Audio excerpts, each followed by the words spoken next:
बड़े संस्थागत निवेशक ऊंचे रिटर्न के लिए 81 बॉन्ड्स का रुख कर रहे हैं। रिपोर्ट्स के मुताबिक मौजूदा वित्त वर्ष में अब तक 5 सरकारी बैंकों की ओर से 81 बॉन्ड के जरिए 15,000 करोड़ की राशि जुटाई जा चुकी है।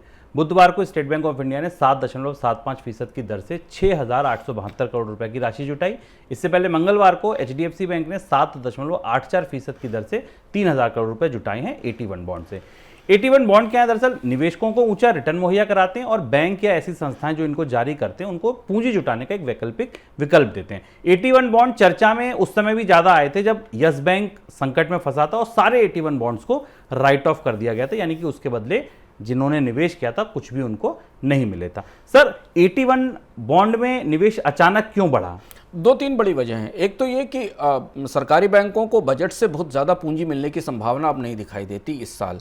धीमे धीमे सरकार जो सरकारी बैंक है उनके की प्रोविजनिंग बढ़ी है, उनके लॉसेस बढ़े हैं, मार्क टू मार्केट लॉसेस भी बढ़ रहे हैं बैंकों के, क्योंकि उनको जो उन्होंने बॉन्ड में निवेश कर रखा, जब महंगाई बढ़ती तो बॉन्ड की कीमत घटती है और उनको नुकसान हो रहा है। तो बैंकों की बैलेंस शीट्स में अभी इस समय दबाव दिख रहा है। तो पहली तो वजह ये कि जब सरकार से इक्विटी नहीं मिल रही है तो 81 बॉन्ड एक किस्म के परपीचुअल बॉन्ड होते हैं, जो कि बैंक जो कर्ज लेने वाला हमेशा उसका ब्याज चुकाता रहता है और अगर एक निर्धारित नियम से के नीचे चला जाए उसका इक्विटी का कैपिटल का लेवल, तब वो खत्म किए जाते हैं।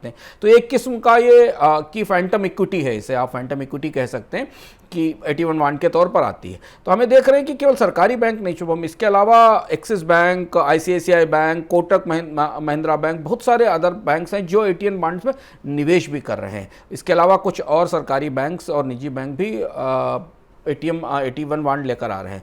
उनके इस समय लाने की वजह यह है कि आने वाले समय में ब्याज दरों में बढ़ोतरी की पूरी संभावना दिखाई देती है। अभी ब्याज दरें और बढ़ेंगी और भारत की रेपो रेट, सरकार की रेपो रेट 6 से 6.5% के आसपास रह सकती है।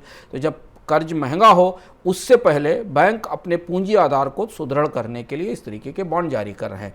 बैंकों में जो कैपिटल स्ट्रक्चर है उसमें जो टायर 1 की कैपिटल है, यानी जो सबसे मजबूत और बेसिक कैपिटल है, उसे मजबूत करने के लिए रिजर्व बैंक ने बैंकों को 81 बॉन्ड जारी करने की छूट दी है। शुभम ने एक मामले की तरफ इशारा किया, जो मामला भी कल ही सामने आया है, जिसमें कि एस बैंक के पूर्व चेयरमैन राणा कपूर को पर जुर्माना भी लगाया गया। वो भी 81 बॉन्ड से जुड़ा हुआ था कि 81 बॉन्ड निवेशकों को, आम रिटेल निवेशकों को बेचने की कोशिश की गई थी। सेबी ने उसके बाद इस पर कार्रवाई की थी। लेकिन बैंकों में कैपिटल की कमी दिख रही है और शायद वो ब्याज दरें महंगी होने से पहले अपने कैपिटल बेस को मजबूत कर लेना चाहते हैं। इसलिए मैं 81 बॉन्ड की तरफ बैंकों का रुझान बढ़ता दिख रहा है।